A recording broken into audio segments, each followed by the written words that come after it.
En el horizonte, una tormenta devora los restos de la flota más temible del mundo. El mar, furioso y gris, golpea los mástiles rotos de la Armada Invencible. Es el año 1588. El Imperio Español, aquel que el sol nunca abandonaba, se hunde bajo olas que parecen enviadas por el mismo diablo. Y todo por una mujer, una reina que juraron subestimar.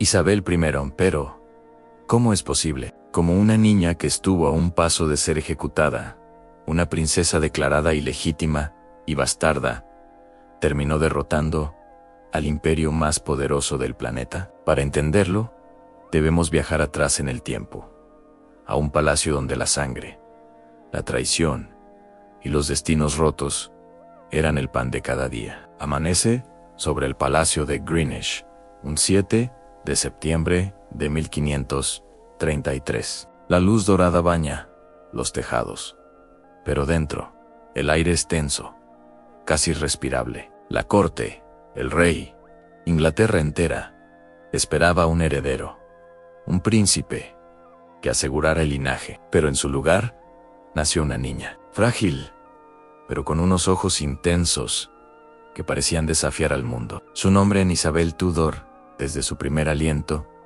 su vida estuvo marcada por la decepción de otros. ¿Qué futuro podía tener una niña en un reino construido por y para hombres? La pregunta quedó suspendida en el aire, como una profecía oscura. Apenas 3 años después, la respuesta pareció llegar. Recorremos los pasillos fríos y sombríos de la Torre de Londres. Aquí, el eco de los pasos resuena como un lamento. En 1536, la madre de Isabel, la reina Ana Bolena, fue acusada de traición, adulterio e incesto. Cargos inventados, pero letales. Anne fue ejecutada, y con ella cayó el estatus de su hija, de princesa a bastarda en un abrir y cerrar de ojos. La pequeña Isabel fue declarada ilegítima, su nombre manchado, su existencia convertida en un problema político. ¿Cómo puede sobrevivir una futura reina si su propio origen es visto como una amenaza para la corona? Mientras otros niños jugaban en los jardines, la vida de Isabel transcurría entre sombras, a la luz de una vela. Excluida de la línea de sucesión, su único refugio fueron los libros. Recibió una educación excepcional, casi insólita para una mujer de su tiempo. Maestros humanistas le enseñaron latín, griego, francés, italiano. Estudió filosofía, teología, historia. Cada palabra que aprendía, cada idioma que dominaba, era un arma. Ella lo sabía. En un mundo que prefería verla desaparecer, su intelecto era su única armadura, su única espada. El conocimiento no era un lujo, era supervivencia. Tras la muerte de su padre, el rey Enrique VIII, Inglaterra se desmoronó. El reino se partió en dos, católicos contra protestantes. La violencia estalló en las calles. Las iglesias fueron saqueadas y cerradas. El miedo se respiraba en cada esquina. Isabel, apenas una adolescente, tuvo que aprender a navegar en estas aguas turbulentas. Observaba los gestos, medía las palabras, leía la traición en una simple mirada en la corte. Cada día era una lección. Y la más importante fue esta: al sobrevivir en la Inglaterra de los Tudor. No era cuestión de suerte, era un arte mortal, y pronto su propia vida estaría en juego. En el año 1554, su media hermana, María Tudor, la sanguinaria, ascendió al trono. Obsesionada con restaurar el catolicismo, vio en Isabel, la protestante, una amenaza constante. Bajo la sospecha de haber participado en una conspiración, ordenó su arresto. Isabel fue encerrada en una celda húmeda y oscura, en la Torre de Londres, el mismo lugar donde su madre perdió la cabeza. Sin pruebas, sin defensores, sin familia que la protegiera. Estaba sola, frente al poder absoluto de una reina que la odiaba. Para casi todos en Inglaterra, Una acusación así era una sentencia de muerte. ¿Cómo logró salir viva de allí? Durante su encarcelamiento, Isabel solo tenía un arma a su disposición: a la palabra. O, más bien, la ausencia de ella, rodeada de interrogadores que buscaban una confesión, una frase que la incriminara. Ella eligió el silencio, un silencio absoluto, estratégico, impenetrable.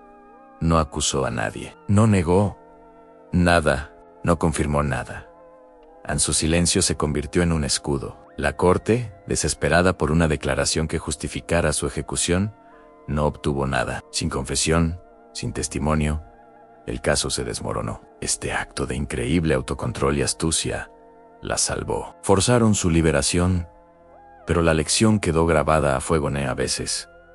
El mayor poder reside en lo que no se dice. El 17 de noviembre de 1558, el sol volvió a salir sobre Inglaterra, pero esta vez, su luz rojiza caía sobre la abadía de Westminster, anunciando un nuevo amanecer.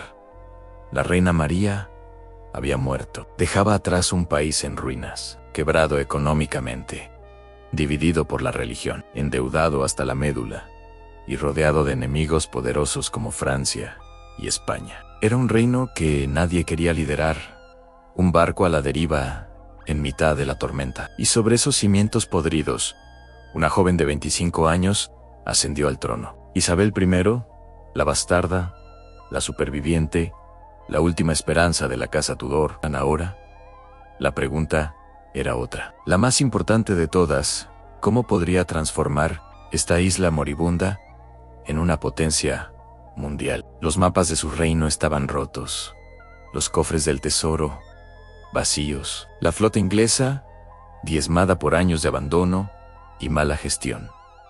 El panorama era desolador. Cualquier otro monarca se habría rendido, pero Isabel no era como los demás. Ella había sobrevivido al abandono, a la ejecución de su madre, a la cárcel y a las conspiraciones. Detrás de sus ojos ya se estaba gestando un plan, uno que nadie en Europa podía anticipar. Un plan que cambiaría el curso de la historia para siempre. Y aquí es donde nuestra historia realmente comienza. Porque lo que el poderoso Imperio Español no sabía, lo que el mundo entero ignoraba, es que esta joven reina, la última mujer en la tierra que esperaban como rival, sería la única capaz de ponerlos de rodillas. La niña que sobrevivió a un reino de fuego estaba a punto de desatar su propia tormenta. En el año 1558, cuando Isabel I ascendió al trono de Inglaterra, no heredó un reino, sino un campo de ruinas. Imaginen este lugar, el gran salón del palacio,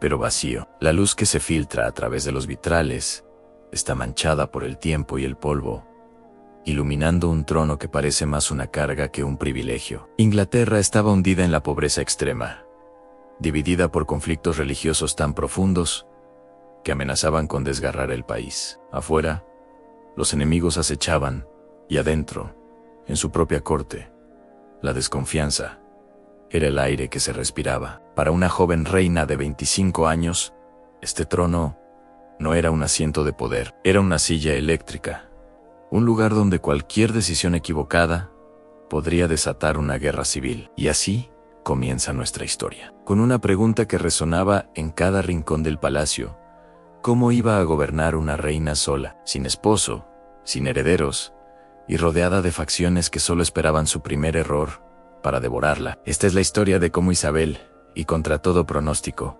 no solo sobrevivió, sino que forjó una leyenda. Para entender la magnitud del desafío, tenemos que visualizar el mapa de Inglaterra en ese momento.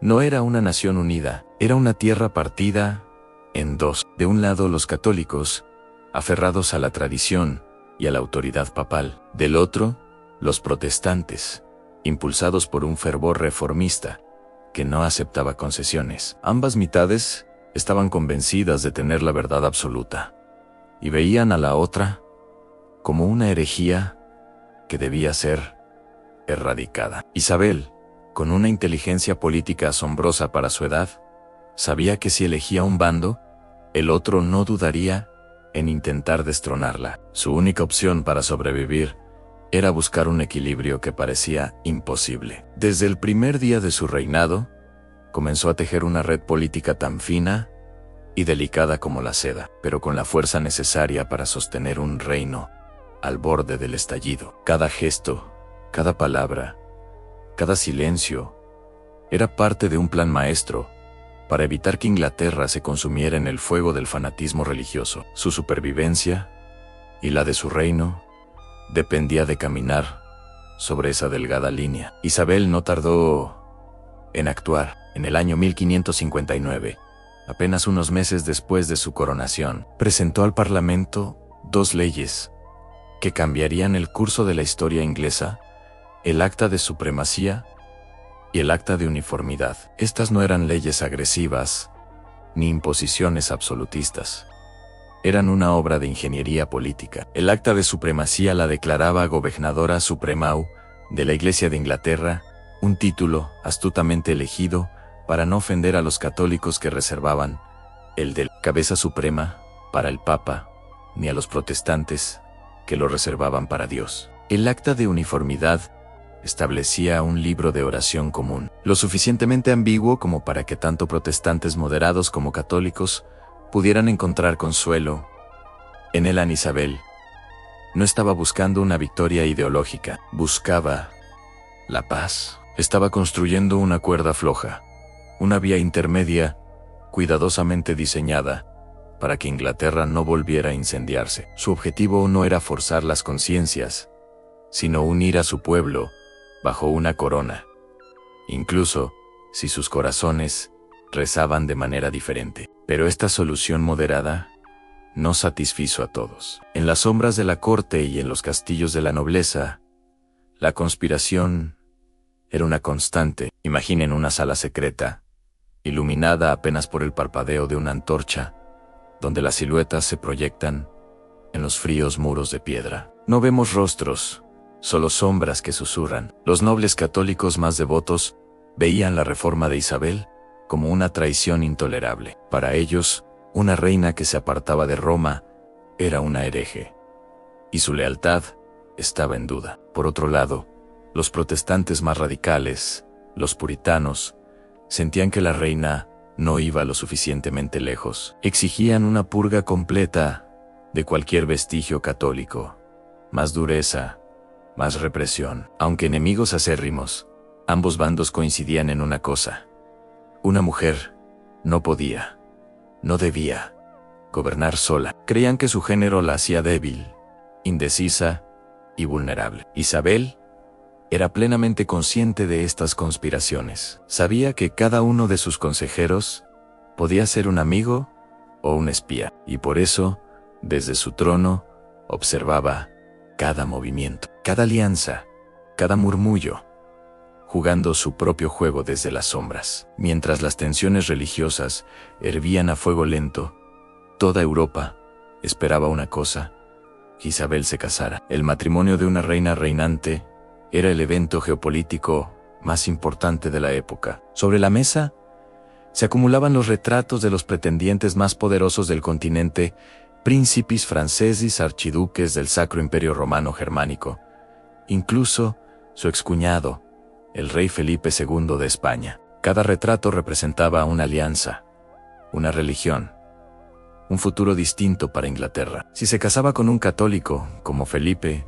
podría apaciguar a sus súbditos católicos y a España, pero enfurecería a los protestantes. Si elegía a un protestante, ganaría un aliado en el continente, pero se arriesgaba a una intervención católica. El juego del matrimonio era un campo de minas diplomático, pero Isabel, en un movimiento absolutamente revolucionario para su tiempo, entendió algo fundamental: a quien se casa, entrega poder. Un esposo rey inevitablemente buscaría influir en el gobierno, tomar decisiones, e incluso podría reclamar el trono para sí mismo. Y ella, que había luchado tanto por llegar hasta allí, no estaba dispuesta a ceder ni un gramo de su autoridad. Así que, en lugar de elegir un esposo, Isabel eligió una estrategia. Decidió construir un mito, un símbolo político sin precedentes que la elevaría por encima de las intrigas de la carne y la sangre. Creó la imagen de la reina virgen, en discursos, en poemas, en retratos oficiales, y hasta en las monedas que circulaban por el reino. Se comenzó a forjar una idea poderosa en Isabel. No pertenecía a ningún hombre, porque estaba casada con su pueblo, con Inglaterra. Se la representaba junto a símbolos de pureza, como el lirio blanco, o como una figura casi divina, etérea y distante. Esta no era una simple declaración personal o una leyenda piadosa. Era una brillante estrategia de supervivencia. Al declararse la reina virgen, se liberaba de la presión de casarse y al mismo tiempo transformaba lo que se consideraba su mayor debilidad.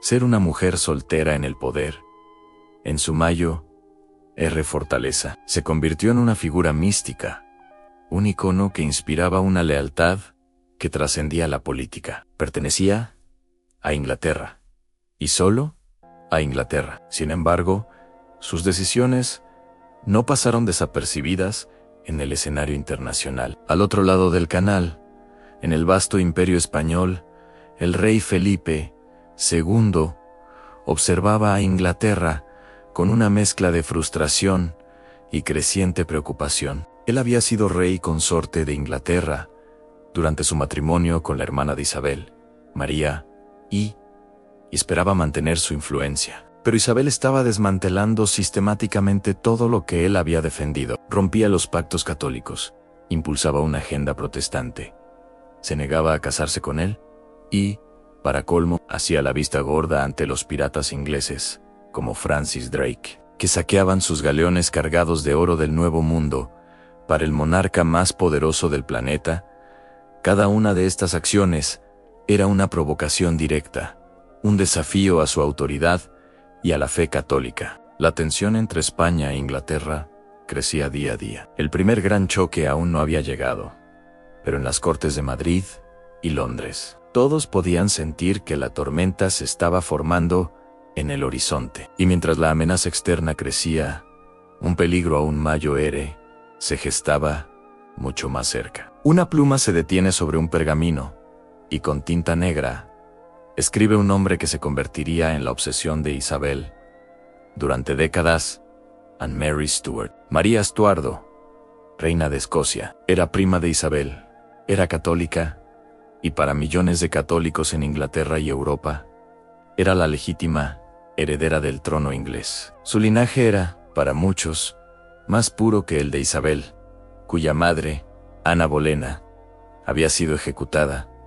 y su matrimonio con Enrique VIII, declarado nulo. La sola existencia de María era una amenaza constante, un imán para todas las conspiraciones católicas que buscaban destronar a Isabel. Era un estandarte viviente para los descontentos, una reina alternativa, esperando en las sombras. Este duelo entre las dos reinas, Isabel y María, no era solo una rivalidad personal, era el choque de dos mundos, dos fes y dos destinos. Y este conflicto, como veremos, se convertiría en el eje central del turbulento reinado de Isabel y Anne.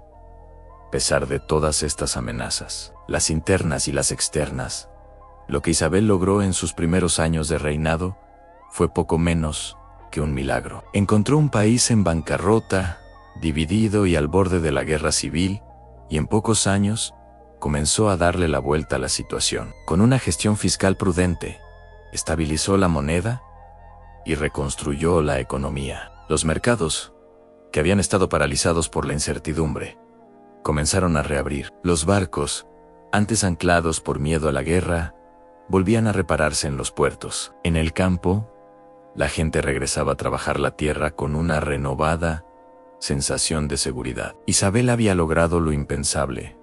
Había restaurado la estabilidad social y económica, pero este equilibrio era increíblemente frágil. Una sola chispa podía incendiarlo todo de nuevo. Y esa chispa estaba a punto de cruzar la frontera. Huyendo de una rebelión en su propio reino, María Estuardo, la reina rival, buscará refugio en Inglaterra. Ese acto de desesperación, esa llegada inesperada, cambiará para siempre el destino de Isabel I y el futuro de su reino. La partida de ajedrez más peligrosa de su vida estaba a punto de comenzar. En una mañana brumosa de 1568, un caballo solitario cruza los campos húmedos de la frontera inglesa. A lomos de ese caballo no viaja una persona cualquiera, sino María Estuardo, la recién depuesta reina de Escocia. Huye buscando refugio en el reino de su prima, Isabel I, pero su llegada no es un acto de amistad, es una bomba de tiempo política. María es católica,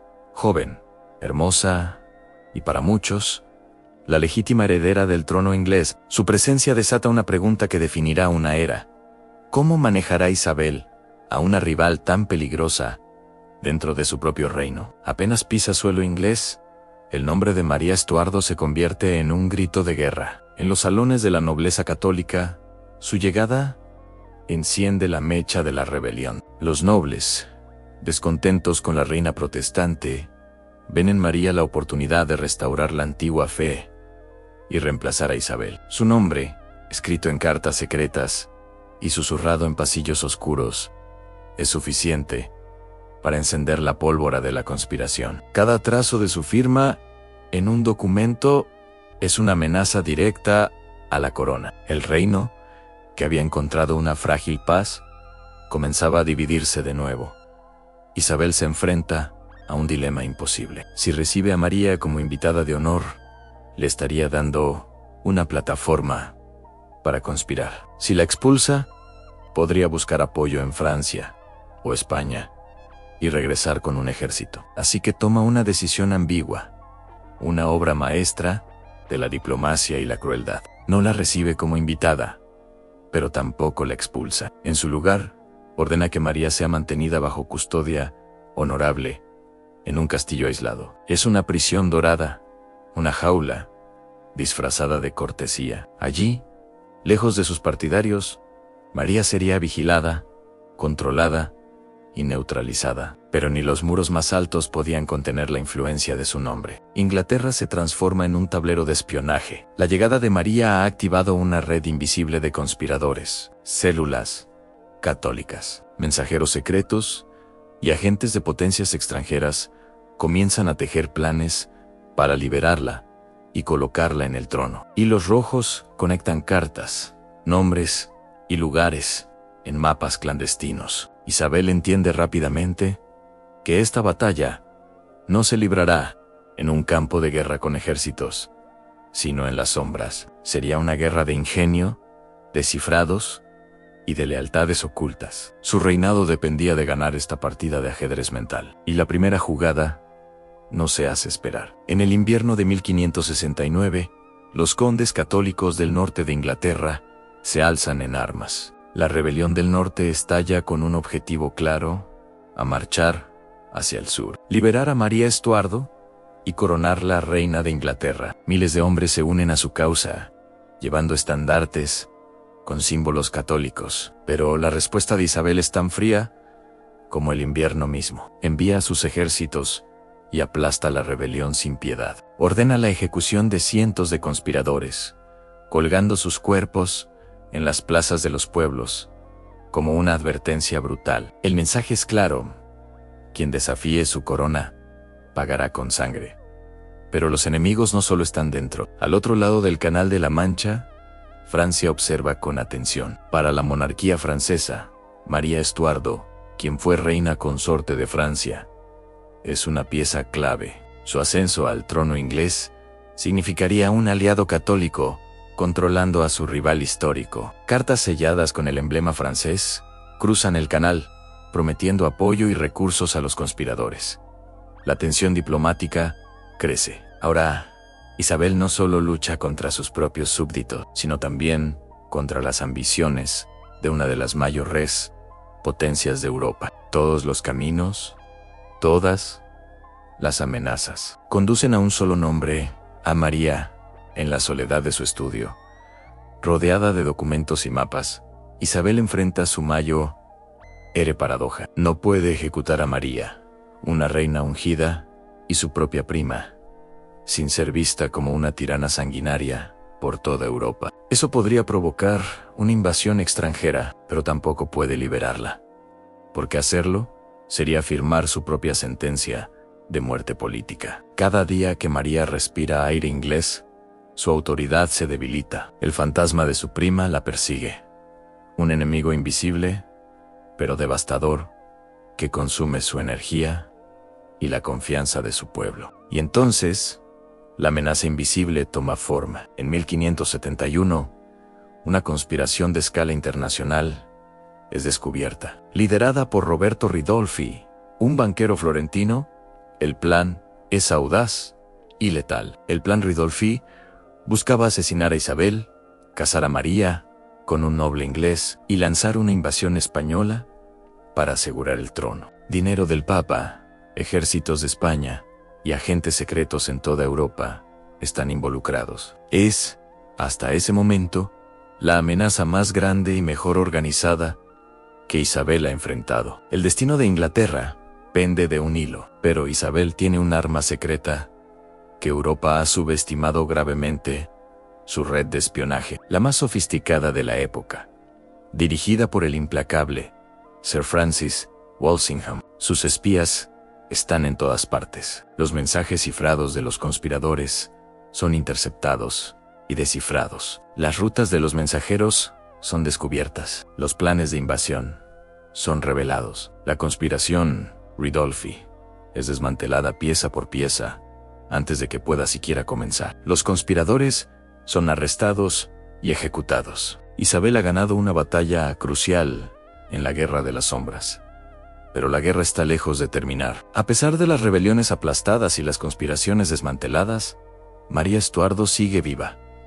Prisionera, sí, pero viva. Y mientras respire, Europa seguirá viéndola como la legítima reina de Inglaterra. La tensión, lejos de disiparse, está a punto de alcanzar su punto más alto. La partida de ajedrez entre las dos reinas apenas comienza. Gracias por acompañarnos. No olvides suscribirte para no perderte el próximo episodio de esta increíble historia.